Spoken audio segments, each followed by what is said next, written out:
Hello friends, ஊருக்கு அம்மா வீட்டுக்கு வந்திருக்கோம். இங்கே பாருங்கள், மரத்தில் சப்போட்டா காய் வச்சுருக்கு. இன்னும் கொஞ்சம் வளரணும், சின்னதாக இருக்குது. இன்னும் கொஞ்சம் வளர்ந்ததுக்கப்புறம் அறுத்து பழுக்க வச்சோன்னா பழுத்துடும். மரம் ஃபுல்லாகவே வச்சுருக்கு. அப்படியே கொஞ்சம் கீழே பாருங்கள், மரத்துலேருந்து காஞ்சி விழுந்த தேங்காவை எடுத்து புதைச்சி வச்சுருக்கோம்.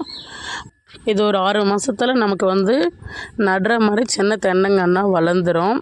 ஏற்கனவே இந்த இடத்துல ஒரு 20-25 தென்னங்காய் நட்டு வச்சுருந்தாங்க.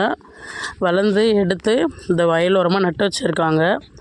இப்போ நாங்கள் எங்கள் வயல் நடுறதுக்கு வேணும்னு சொல்லியிருக்கோம். அதுக்காக அம்மா எல்லா தென்னங்காயும் எடுத்து புதைச்சி வச்சுருக்காங்க.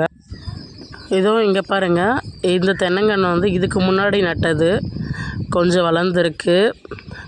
இதோ உயரமாக இருக்குது பாருங்கள். இந்த தென்னங்கன்னெல்லாம் நான் சின்ன வயசாக இருக்கும் போது நட்டது. இப்போ நல்ல பெரிய மரமாக இருக்குது. முந்தா நாள் தான் நடவு பண்ணியிருக்காங்க, நாற்று நட்டுருக்காங்க.